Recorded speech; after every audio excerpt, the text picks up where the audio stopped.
Shalom. Welcome back.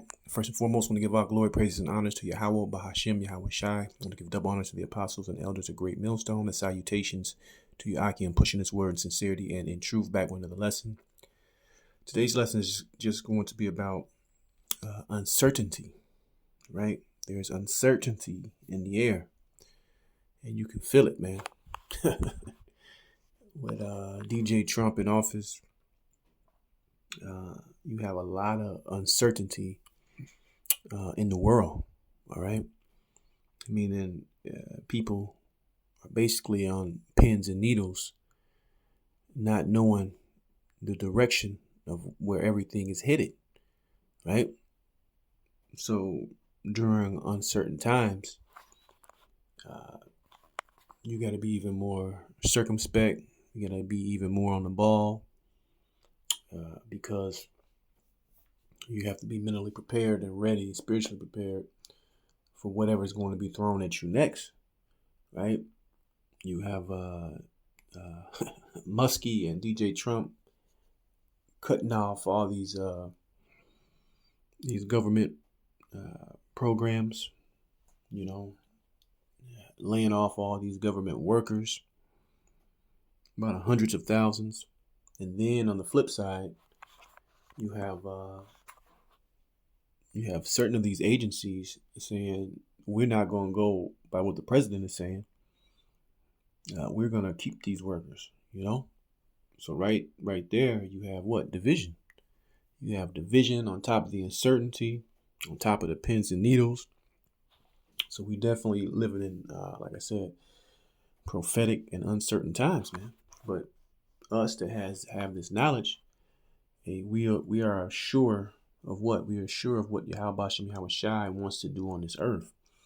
Whereas everybody else, it's a toss-up. You go left, you go right, you go up, you go down. But we know and understand that prophecy, right, is the key. First scripture I'm going to grab is going to be Ephesians 5:15. It says, see that you walk circumspectly, not as fools, but as wise, redeeming the time because the days are evil. Wherefore be ye not unwise, but understanding what the will of the Lord is. Right? So even Trump had made a statement that basically there will be some pain in the so-called economy, There will be some pain. And he said, maybe not. So that's an uncertain statement, man. And even speaking back on the division, you have all these countries now dealing with Ukraine because Trump want to cut off the aid to them, saying that, hey, we'll back you. Europe, Canada will back you. Basically, Trump is backing Putin. So even more division, even more uncertainty, even more isolation of Babylon the Great, aka America.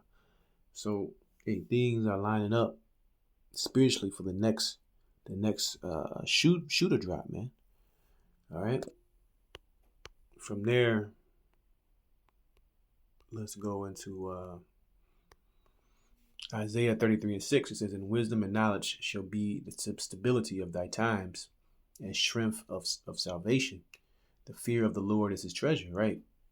So understanding these scriptures, understanding these prophecies, having faith, the Lord's going to cover us in these dark and perilous times. It's going to come upon us. That's our comfort right there, man. That's our strength. Like I said, whereas these other people don't know whether they're coming or going or how to view this thing, we understand that we're backing. Our vote is for Yahweh Shai, man. Our vote is for the kingdom of heaven. Our vote is for prophecy. Ultimately, this place, according to Bible prophecy, has to be destroyed. And before you bring in a new system, which the ultimate system is going to be that mark of the beast system, you have to tear down the current system, which old DJ Trump is in the process of, man. You got these Edomites bitching and moaning all over social media, all over the internet, that voted for the guy, and how he's now cutting off programs that affect them, right? So, in the midst of all this, you see how certain scriptures are going to play out. You know, you see how certain things are going to take place, where the people are going to be like, the hell with government in general. It's all bullshit, man. You know. So let me jump to 2nd Esdras 15 and 14. It says, "Woe to the world and them that dwell therein, for the sword and the destruction drive nigh, and one people shall stand up and fight against another with swords in their hands. For there shall be sedition among men, invading one another. They shall not regard their kings nor princes.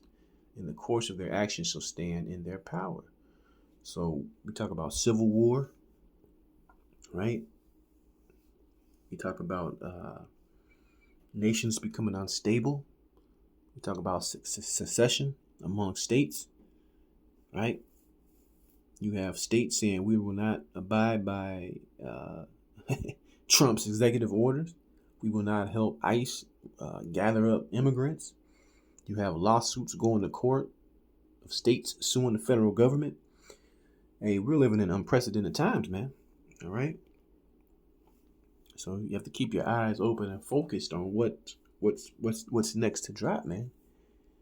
All right. Things could become uncomfortable, you know, but that's why we have the brotherhood and we have this knowledge to always fall back on. From there, we'll end this off in the book of Revelation, chapter 12, verse 12. It says, "Therefore rejoice, ye heavens, and ye that dwell in them. Woe to the inhabitants of the earth and of the sea, for the devil is come down unto you, having great wrath, because he knoweth that he have but a short time." So this is a transition period right now, man. Things are changing in the blink of an eye, man. You have new digital payment systems about to get rolled in, get approved. You have mass layoffs coming, potential to cause what do they call it? Recession, then depression, right? Economy crash, isolation of the U.S., possibly currency crashes. So you have all these things in play, but ultimately it's going to lead to time of Jacob's trouble, the time of whether you're going to take that mark, the implantable chip or not. So all these things and all these cards are on the table because of these uncertain times. People are going to freak the hell out. All right? People are going to freak the hell out. We're going to know in the back of our heads this is nothing more than Bible prophecy, and it must happen. And through the Spirit of the Lord, He's going to have us, sustain us as we go through it. All right? Ultimately, Lord willing, to salvation. All right? But that's the point. I want to give all glory, praises, and honors to Yahweh, Ba'ashem Yahweh Shai. Shalom the next time.